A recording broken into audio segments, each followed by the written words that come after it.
Mi hermana dorada dijo que yo no servía. Me robó mis ahorros y se mudó. Pero olvidó que yo tenía acceso a sus finanzas. El banco la llamó cuando. Desde que tengo memoria, mi hermana Ashley fue tratada como si hubiera nacido con una especie de luz divina que todos veían menos yo. Nuestra familia siempre habló de ella como si fuera un milagro ambulante, una mezcla rara de princesa y víctima eterna, y mientras tanto yo crecí escuchando que debía poner más de mi parte, ser más responsable o no darle problemas a mis padres. Ashley siempre tuvo una facilidad absurda para convencer a la gente de que necesitaba ayuda y de que el mundo le debía algo, y lo peor es que todos parecían felices de pagarle la deuda. Yo, por el contrario, siempre fui el que tenía que justificarse por todo, hasta por respirar. Cuando regresé a vivir con mis padres después de perder mi trabajo, lo hice con la cabeza baja y las ganas de no depender de nadie, pero aún así sentí todas las miradas encima. Como si hubiera fallado en algún examen invisible que Ashley aprobó sin estudiar. Durante varios meses trabajé en un almacén que no pagaba gran cosa, pero al menos me permitía juntar dinero para volver a independizarme. Guardé cada centavo como si fuera una pieza sagrada porque sabía que, si no me movía pronto, terminaría otra vez cargando con culpa ajena. Ashley entraba y salía de la casa como si fuera una celebridad ocupadísima, siempre arreglada, siempre lista para contar algún drama que casualmente la dejaba a ella como víctima y a todos los demás como idiotas. Yo no le prestaba atención, pero no porque no me importara, sino porque cada vez que hablábamos terminaba diciéndome alguna mierda pasivo-agresiva, como que mis metas eran muy bajitas o que ojalá no siguiera desperdiciando oportunidades. Para ella yo nunca hacía suficiente, pero ella tampoco hacía nada que no fuera posar como la favorita de la familia. El día en que se robó mis ahorros fue un día común, sin señales de tragedia ni nada parecido. Tenía abierta mi banca en línea en la laptop porque estaba revisando si ya me había entrado un depósito. La dejé en la mesa de la cocina cuando me llamó un reclutador para una entrevista improvisada por teléfono. Cuando regresé, Ashley estaba en la cocina tomando un refresco, hablando por mensajes con una sonrisa que me pareció demasiado satisfecha. No sospeché nada hasta la noche, cuando revisé mi cuenta y vi que faltaba todo el dinero que había guardado durante meses. Mi primera reacción fue pensar que era un error del banco, pero al abrir el historial me encontré con la transferencia hacia una cuenta vinculada al nombre de Ashley. Me quedé helado, como si me hubiera dado una cachetada en la cara. No podía creer que ella fuera tan descarada, pero al mismo tiempo, si alguien era capaz de hacerlo sin remordimientos, era ella. Cuando la confronté, se rió con ese tono arrogante que siempre la salvaba de cualquier consecuencia. Me dijo que no hiciera un drama, que yo no estaba haciendo nada útil con ese dinero y que cuando pudiera me lo regresaba, no chilles. Después añadió que si realmente me molestaba, debería esforzarme más en la vida para que no me afectara perder unos ahorros tan modestos. En ese momento mis padres aparecieron en la sala y preguntaron qué estaba pasando. Yo les expliqué, todavía temblando de rabia, y ellos respondieron con ese mismo discurso que le han repetido toda la vida, que Ashley no lo hizo con mala intención, que seguramente pensó que podía pedirlo prestado, que no había necesidad de reaccionar así. Mi madre incluso me dijo que no fuera tan duro con tu hermana, que todo se acomoda. En ese instante entendí que, si quería justicia, no la iba a encontrar dentro de esa casa. Esa misma noche me quedé despierto maldiciendo todo. Estaba cansado de ser el que siempre debía aguantar. Lloré de frustración, no porque fuera sentimental, sino porque estaba harto de sentir que nadie veía lo que de verdad pasaba. Al día siguiente, mientras revisaba viejos correos buscando documentos para una solicitud de empleo, encontré algo que ni siquiera recordaba. Ashley me había añadido como usuario autorizado de una de sus cuentas muchos años antes, cuando todavía estaba en la universidad y me pedía ayuda con trámites porque ella no tenía cabeza para esas cosas. Nunca quitó ese acceso. Nunca cambió nada. El permiso seguía activo como si el tiempo se hubiera detenido. Me quedé mirando la pantalla sintiendo una mezcla extraña de sorpresa, incredulidad y una calma que no había sentido en meses. Durante semanas no toqué nada. No porque me faltaran ganas, sino porque quería entender bien la situación y no meterme en problemas que no pudiera manejar. En una tarde cualquiera, mientras esperaba en la fila de una tienda, recibí una llamada del banco preguntando por unos movimientos recientes en la cuenta de Ashley. Dije que no sabía a qué se referían, pero colgué con la certeza de que el universo acababa de abrirme una puerta que no esperaba. Ese detalle me confirmó que mi acceso seguía siendo válido y que Ashley ni siquiera se había dado cuenta. Por primera vez en mucho tiempo sentí que tenía una carta que ella no conocía, que no era yo el que estaba a merced de sus caprichos. No moví un solo centavo. No dije nada. Pero algo en mí hizo clic. Ella creía que yo era incapaz de hacer algo, que siempre iba a quedarme callado, que nunca tendría el valor de enfrentarla. Y ahora tenía en mis manos la posibilidad de devolverle la mierda que me había dado desde siempre. No sabía exactamente qué iba a hacer, pero sí sabía que no iba a quedarme quieto. Y cuando recordé la sonrisa que traía en la cara el día en que me robó, me di cuenta de que lo único que necesitaba era esperar el momento adecuado para que entendiera que no soy el hermano inútil que ella imagina. Y que esta vez, aunque no lo supiera, estaba metida hasta el cuello. Actualización 1. Habían pasado alrededor de 4 semanas desde aquella llamada extraña del banco cuando todo comenzó a moverse de una manera que yo no había previsto tan rápido, aunque en el fondo sabía que eventualmente algo tendría que romperse. Ese mes fue incómodo dentro de la casa, como si estuviéramos todos pretendiendo que no había un elefante enorme en la sala. Ashley apenas hablaba conmigo, pero eso no era nuevo, lo diferente era la forma en que me evitaba, como si sospechara algo y al mismo tiempo necesitara convencer a todos de que ella no había hecho nada malo. Noté que se maquillaba incluso para salir a tirar la basura, que se vestía de manera impecable para ir a lugares donde no había necesidad. Tal vez para sostener ese personaje de mujer perfecta que se derrumbaba sin que ella lo notara. Mientras tanto yo seguía en lo mío, buscando trabajo, acumulando pequeñas victorias personales que no presumía porque no sentía la obligación de demostrarle nada a nadie. Lo único que esperaba era claridad respecto a lo que podía o no hacer con ese acceso que seguía activo, ese permiso que ella misma me había dado mucho tiempo atrás y que ahora era la pieza clave que no imaginó dejar suelta. Una mañana recibí otra llamada del banco, esta vez más directa, como si el personal estuviera obligado a contactarme de inmediato ante ciertas irregularidades. La empleada me preguntó si podía confirmar mi participación en algunos movimientos internos, una frase que me hizo detener lo que estaba haciendo. Le dije que no había realizado ninguna acción dentro de esa cuenta y que, hasta donde sabía, solo seguía registrado debido a un permiso antiguo. La mujer me agradeció con un tono que dejaba claro que había encontrado algo que no encajaba. Fue después de colgar cuando revisé otra vez toda la información disponible desde el acceso que tenía y entonces vi lo que no había notado antes. Ashley estaba usando esa cuenta para prácticamente todo. Pagos automáticos, compras innecesarias, servicios ligados a su apartamento, gastos que yo ni sabía que ella tenía. Todo lo que hacía quedaba registrado ahí, y lo más sorprendente era que jamás verificaba nada. Su negligencia no era solo arrogancia, era una confianza casi infantil en que nada malo le pasaría nunca. Ese descubrimiento me dejó pensando durante horas porque entendí que el banco había empezado a relacionar mis datos con actividades que no eran mías, y aunque yo sabía que no estaba haciendo nada indebido, tampoco quería quedar involucrado en problemas que no me correspondían. Ahí fue cuando tomé la decisión que venía rondándome desde que ella me robó, usar el mismo camino que ella usó para quitarme mis ahorros y simplemente regresar a mi cuenta lo que me pertenecía. No era venganza todavía, aunque claro que una parte de mí disfrutaba saber que esto la sacaría de su burbuja.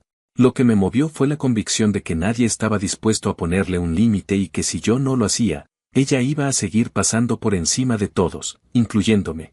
Abrí la plataforma, confirmé 2 veces la cantidad exacta que me había quitado y la transferí de vuelta. No añadí nada más, no toqué nada adicional, no modifiqué nada que pudiera malinterpretarse. Solo regresé lo que era mío, ni un centavo más. La transferencia quedó registrada como un ajuste realizado por un usuario autorizado, lo que técnicamente era cierto y completamente legal. Cerré la computadora, me quedé sentado observando la pared durante un buen rato, dejando que la sensación de alivio se asentara. Era una tranquilidad rara, no como si hubiera ganado algo, sino como si hubiera recuperado un pedazo de dignidad que me habían arrebatado sin permiso. Lo que no esperaba era lo rápido que Ashley reaccionaría. Apenas un par de horas después llegó un mensaje suyo, no uno casual, sino de esos que sientes que vienen cargados de histeria. Decía que necesitaba hablar conmigo de manera urgente. No quise contestarle porque ya sabía por dónde iba, pero ella insistió tanto que terminé abriendo la conversación. Su tono era completamente distinto al habitual, ya no era la hermana superior que miraba a todos por encima del hombro, sino alguien que de pronto había perdido el control de algo importante. Me preguntó qué había hecho, por qué había vacío su cuenta, como si yo le hubiera cometido un robo a ella, lo cual me pareció insultante considerando que ella fue la que empezó todo. Le contesté que solo había regresado mi dinero, y su respuesta fue un montón de acusaciones absurdas mezcladas con insultos que demostraban lo poco acostumbrada que estaba a enfrentar las consecuencias de sus actos. Cuando le dije que tenía pruebas de que ese dinero era mío, que el banco podía confirmarlo y que ella había accedido ilegalmente a mis fondos primero, la conversación cambió. Ya no gritaba, ahora intentaba manipular, como si quisiera volver a ese papel de víctima que tantas veces la salvó. Decía que yo no entendía por lo que ella estaba pasando, que había confiado en mí, que la estaba poniendo en una situación horrible, que si la llegaban a investigar sería mi culpa. Yo solo respondí que cada uno cargaba con su propia mierda y que yo llevaba años cargando con la suya sin que ella siquiera lo reconociera. Después dejé de contestar. No quería seguir dándole espacio para convertir esto en un drama inventado donde yo terminara pareciendo el agresor. El caos real comenzó cuando sus pagos automáticos empezaron a rebotar. Al día siguiente escuché a mi madre preguntarle por qué la habían llamado del banco tan temprano, y la respuesta de Ashley fue un intento patético por culparme. Dijo que yo había hecho algo en su cuenta para perjudicarla, como si yo pasara mis días tramando cómo destruirle la vida. Mis padres vinieron a cuestionarme, pero esta vez no los dejé hablarme encima. Les expliqué con calma lo que había pasado, les mostré los correos del banco, las capturas de pantalla. El registro donde se veía claramente que la transferencia a mi cuenta era la devolución exacta de lo que ella me había quitado. Mi padre se quedó callado y mi madre intentó decir que tal vez Ashley solo estaba estresada, pero ya no sonaba convencida de su propia defensa. Con el paso de los días, la tensión entre ellos y Ashley empezó a hacerse visible. Sus compras impulsivas seguían acumulándose y la situación de su cuenta empeoró rápido. Yo observaba todo desde cierta distancia, no porque disfrutara verla en aprietos, sino porque finalmente estaba experimentando algo que nunca antes le había tocado, consecuencias reales. El banco insistía en comunicarse para confirmar la legitimidad de algunos movimientos, lo cual la ponía más nerviosa porque no quería admitir que había dejado un acceso activo que nunca supervisó. Estaba atrapada en su propia negligencia, pero en vez de reconocerlo trataba de culpar a cualquiera que tuviera cerca. La parte más extraña fue que, a pesar de todo, yo no sentía culpa. Me sorprendió lo natural que se sentía la idea de que simplemente estaba corrigiendo un error que ella provocó. Era como si la vida me hubiera dado por primera vez la oportunidad de decir hasta aquí, no más. Y aunque sabía que esto no era el final, también entendía que el rumbo había cambiado. Por primera vez en mucho tiempo, Ashley ya no tenía la ventaja. Y ese simple hecho, aunque no resolvía todo, marcaba el inicio de algo que llevaba años necesitando, un límite que no podía ignorar ni manipular. Y apenas estaba empezando a entender lo que eso significaría para ella. Actualización 2. Habían pasado aproximadamente 3 meses desde aquella primera llamada en la que el banco buscaba confirmar movimientos que no eran míos. Y para ese punto la vida de Ashley estaba comenzando a mostrar señales claras de fracturas que ya no podía ocultar detrás de su apariencia perfecta. Durante ese tiempo, intentó sostener su imagen de mujer organizada y responsable, pero el desorden que había generado en su propia cuenta ya estaba avanzando sin que pudiera detenerlo. El problema era que ella seguía actuando como si nada de lo que ocurría fuera consecuencia directa de sus decisiones, sino producto de algún complot imaginario donde yo era la figura principal. Lo más curioso es que, dentro de la casa, nadie decía nada de frente, pero se sentía un ambiente extraño, como si todos estuvieran esperando que estallara una bomba que ya estaba marcando el ritmo desde hace meses. Las primeras señales reales de que su vida estaba tambaleando surgieron cuando recibió una notificación formal de atraso en el pago de su alquiler. Yo no sabía que lo pagaba desde esa misma cuenta, pero lo descubrí cuando la escuché gritar por teléfono tratando de explicarle a la administradora del edificio que había sido un error del banco. Esa llamada terminó peor de lo que ella imaginó, porque al intentar cubrir la falta, provocó que otro pago automático rebotara. La administradora no le creyó su excusa y le recordó que ya tenía un historial previo de pagos tardíos. Ashley salió furiosa al estacionamiento, diciendo que no iba a permitir que un edificio de mierda le hablara como si fuera una irresponsable. Esa reacción me confirmó que su fachada estaba empezando a crujir, porque cuando alguien con su nivel de orgullo se ve arrinconado, lo primero que hace es culpar a quien tenga enfrente antes que admitir la verdad.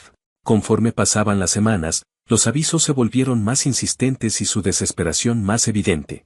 Yo trataba de mantenerme al margen porque no quería que mi presencia alimentara más su paranoia. Sin embargo, ella parecía convencida de que yo era el causante de cada pequeño desastre financiero que se le venía encima. Me acusaba de haber manipulado algo más en su cuenta, incluso insinuó que yo podía estar interfiriendo con sus pagos automáticos, como si tuviera tiempo o interés en meterme en cada rincón de su vida económica. Cada vez que decía algo así, yo respondía con la misma calma que había aprendido a cultivar desde que comenzó este desastre. Le repetía que solo había recuperado el dinero que era mío y que el resto de sus problemas eran el reflejo de su propia irresponsabilidad. Esa respuesta la enfurecía más porque sabía que era cierta, aunque nunca lo admitiría. La situación llegó a un punto crítico cuando recibió un aviso formal de desalojo.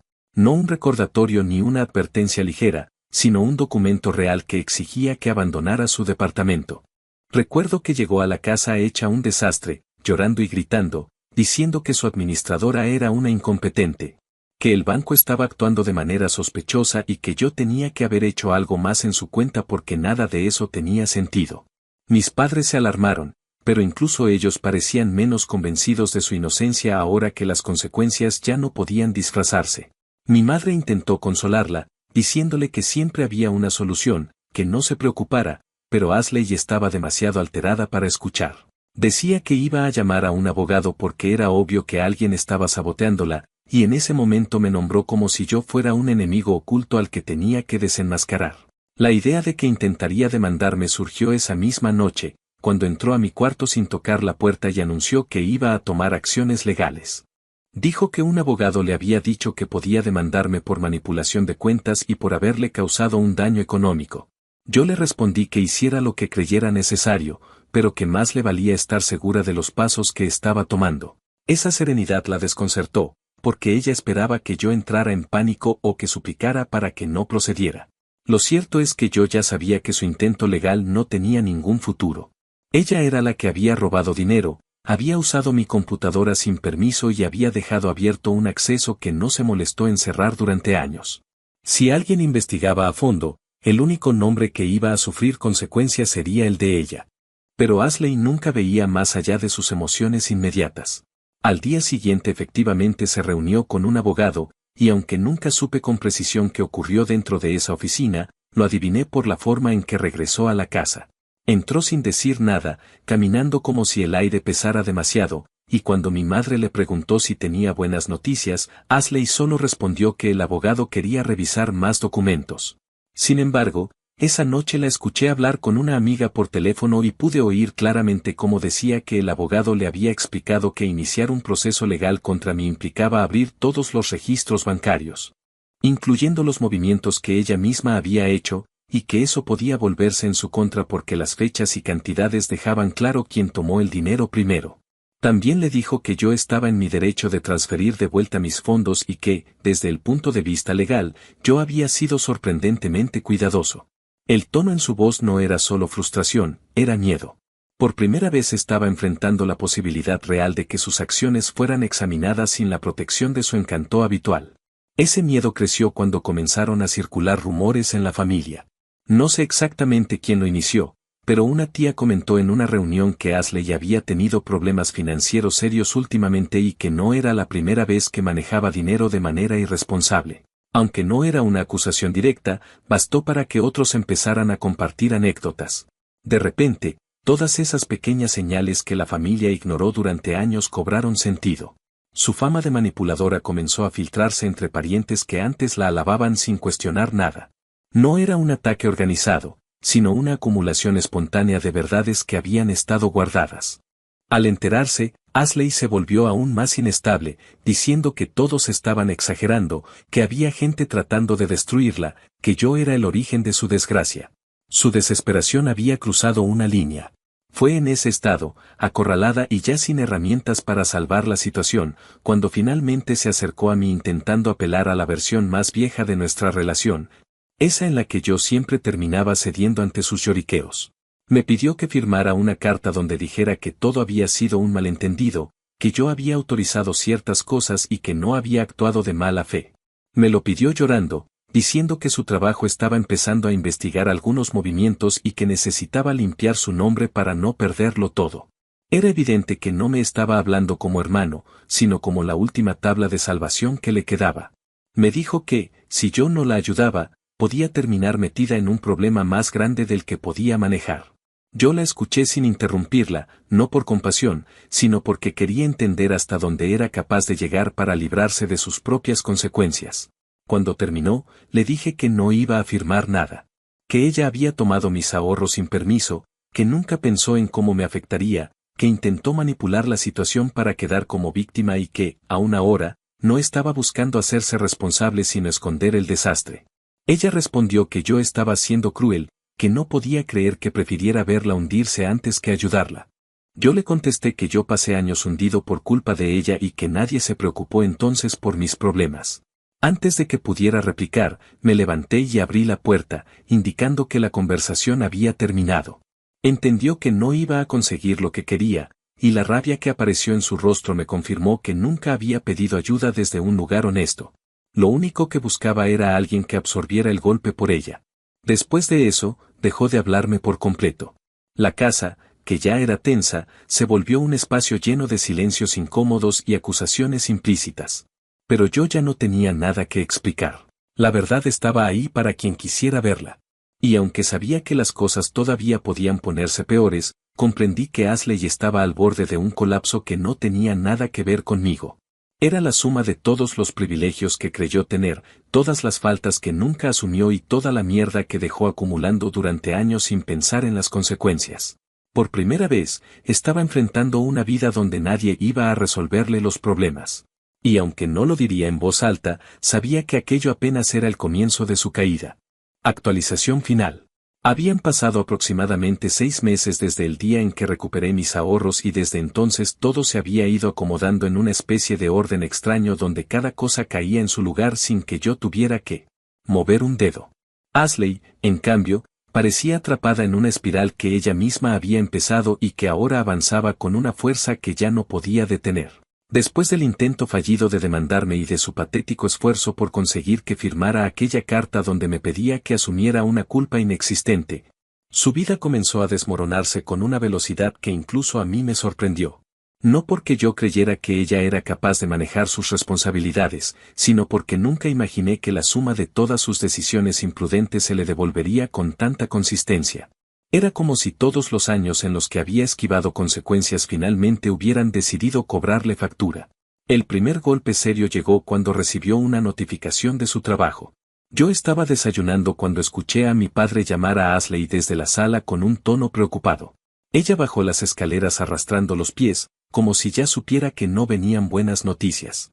En la mesa había un sobre de su empresa, uno de esos que por fuera ya te anuncian que no trae nada bueno. Lo abrió con las manos temblando, y aunque intentó mantener una expresión neutra, se le desfiguró la cara apenas terminó de leer. Cuando mi madre le preguntó qué decía, Ashley respondió que la estaban citando a una reunión obligatoria con el Departamento de Recursos Humanos para revisar inconsistencias financieras relacionadas con sus responsabilidades laborales. Al escuchar eso entendí de inmediato que sus problemas estaban a punto de entrar en un terreno completamente distinto, uno donde ya no bastaba llorar, manipular o culpar a otros. Lo que yo no sabía, pero luego supe por fragmentos que escuché sin buscarlo, era que su trabajo había iniciado una revisión general porque varios clientes reportaron cargos irregulares en cuentas que ella manejaba. No eran cantidades enormes, pero sí suficientes para despertar sospechas. Tal vez Ashley no había robado directamente, pero su descuido era tan grande que varios procesos quedaron registrados de una manera que la hacía ver como una empleada poco confiable. A eso se sumaba que, en plena revisión interna, salió a la luz su historial reciente con el banco. No tengo idea de cómo conectaron los puntos, pero en aquella empresa alguien decidió investigar a profundidad. Y el simple hecho de que existiera un registro de disputas bancarias y movimientos erráticos la puso inmediatamente bajo escrutinio. Para alguien con un puesto que requería manejar información delicada, eso era prácticamente una sentencia. La reunión se llevó a cabo 2 días después. Regresó de ella en un estado que yo jamás le había visto. No estaba gritando, no estaba llorando, no estaba intentando culpar a nadie. Solo se quedó parada en la entrada de la casa con la mirada perdida, como si hubiera regresado de una guerra en la que nadie la defendió. Mi madre corrió a abrazarla y ella por fin dijo lo que todos sospechaban, la habían despedido de inmediato. No hubo advertencias ni suspensiones temporales, solo la decisión definitiva. Según contó, el director del área le dijo que la empresa no podía permitirse el riesgo de tener a alguien con su historial reciente manejando cuentas de clientes. Ashley trató de explicar su versión, diciendo que había sido víctima de un malentendido, que el banco había actuado mal, que yo había movido dinero sin avisarle. Pero cada palabra la hundía más porque lo único que demostraba era incapacidad para asumir alguna responsabilidad. Durante los días siguientes, la tensión en la casa se volvió más pesada que nunca. Mis padres estaban divididos entre la preocupación auténtica por su hija y la incapacidad de negar que ella misma se había buscado gran parte de lo que estaba viviendo. Mi madre pasaba horas diciendo que todo se iba a arreglar y que Ashley solo necesitaba tiempo, pero mi padre, que siempre había sido más reservado, se mostraba cada vez más molesto con ella. Una noche, mientras pensaban que yo dormía, los escuché discutir. Mi padre le decía a mi madre que ya estaba cansado de tapar los problemas de Ashley, que ella siempre encontraba la manera de convertir cualquier situación en culpa de alguien más y que ahora su irresponsabilidad había llegado demasiado lejos. Mi madre le respondió que era su hija, que no podían abandonarla en un momento así, pero incluso en su voz había un cansancio que no sabía ocultar. Fue la primera vez en mi vida que escuché a mis padres reconocer, aunque fuera en privado, que Ashley tenía un patrón destructivo. En medio de todo eso, Ashley seguía sin dirigir la palabra hacia mí. Sin embargo, su silencio no venía del desprecio habitual, sino de la vergüenza. Ella sabía que yo era el único que realmente entendía cómo empezó todo. No porque yo lo provocara, sino porque fue ella quien abrió la puerta a ese desastre cuando decidió meterse en mis ahorros como si fueran suyos. Una tarde, mientras estaba sentado en la sala revisando solicitudes de empleo, Ashley apareció de pie frente a mí. No se veía como la mujer arrogante que siempre desfilaba con ropa impecable y mirada altiva. Parecía más pequeña, más frágil, como si hubiera perdido la base que la sostenía. Me preguntó si podía hablar conmigo y, aunque dudé por un segundo, asentí para ver qué quería decir. Lo que siguió fue un discurso que ella intentaba disfrazar de reflexión, pero que en realidad era una súplica desesperada. Me dijo que había tenido tiempo para pensar, que estaba pasando por un momento extremadamente difícil, que estaba arrepentida de cómo habían ocurrido las cosas y que creía que ambos habíamos cometido errores. Dijo que nunca había querido hacerme daño, que solo había tomado el dinero porque estaba segura de que podría devolverlo rápido y que no imaginó que todo se saldría de control. Después, sin mirarme a los ojos, me pidió ayuda. No dijo exactamente qué tipo de ayuda, pero dio a entender que necesitaba un lugar donde quedarse, apoyo económico temporal o al menos una oportunidad para reorganizarse. Intentó sonar humilde, pero se notaba que estaba recurriendo a la última carta emocional que le quedaba. Yo la escuché en silencio, no porque buscara conmoverme, sino porque quería asegurarme de que entendiera la gravedad de su petición. Cuando terminó, me quedé un momento pensando antes de hablar. Le dije que lamentaba que estuviera pasando por esa situación, pero que yo no podía ni quería cargar con problemas que ella misma había creado. Le recordé que lo que había hecho no fue un error inocente ni un accidente, fue una muestra clara de su forma de ver a la gente, especialmente a mí, como herramientas que podía usar cuando le convenía. Le dije que para mí era importante mantener distancia porque cada vez que yo intentaba ayudar a alguien que me trataba de esa manera, terminaba perdiendo más de lo que ganaba. Ella bajó la mirada como si yo le hubiera dicho algo imposible de procesar, pero no respondió inmediatamente. Cuando al fin habló, su voz salió quebrada. Me preguntó si realmente iba a darle la espalda en el peor momento de su vida. Yo respondí que ella me dio la espalda durante años y que nunca le importó lo que yo vivía, que ahora estaba cosechando exactamente lo que había sembrado. Ashley no volvió a insistir. Se dio la vuelta y salió del cuarto sin hacer ruido. Después de eso, el ambiente en la casa se volvió tan incómodo que decidí acelerar mis planes para mudarme nuevamente. Conseguí un trabajo estable en una empresa que me dio la oportunidad que llevaba meses buscando, y en cuanto pude reunir lo necesario, renté un departamento pequeño pero suficiente para empezar de cero sin cargar con el peso emocional que arrastraba viviendo allí. Mis padres se mostraron neutrales respecto a mi decisión, sabían que no tenía sentido pedirme que me quedara en medio de una situación tan envenenada. Ashley terminó mudándose con una conocida que, según mi madre, lo hizo más por obligación moral que por ganas. La última vez que la vi fue en una cena familiar donde todos intentaban fingir cierta normalidad. Ashley se mantuvo en silencio casi toda la noche y apenas me dirigió un vistazo rápido. No estaba maquillada como antes y su expresión ya no tenía ese brillo arrogante que la hacía sentir invencible. Se veía cansada, pero también más consciente de sí misma. No sé si realmente comprendió algo o si simplemente aceptó que yo ya no formaba parte del mundo donde ella siempre mandaba. No necesitaba saberlo tampoco. Hoy vivo tranquilo, pago mis cuentas sin drama, ahorro sin miedo de que alguien entre a mis cosas y me robe lo que con esfuerzo consigo. Y aunque suene extraño, no siento satisfacción al ver cómo terminó todo para ella. Lo que siento es paz, una paz que tardé años en entender. La gente suele decir que la venganza consume, pero creo que eso solo pasa cuando uno se obsesiona con hacer daño. En mi caso no fue así. Yo no tuve que destruirla. Ella sola se encargó de hacerlo. Yo solo me aparté del camino y dejé que la vida se encargara del resto. Y por primera vez puedo decir que no me pesa haberlo hecho.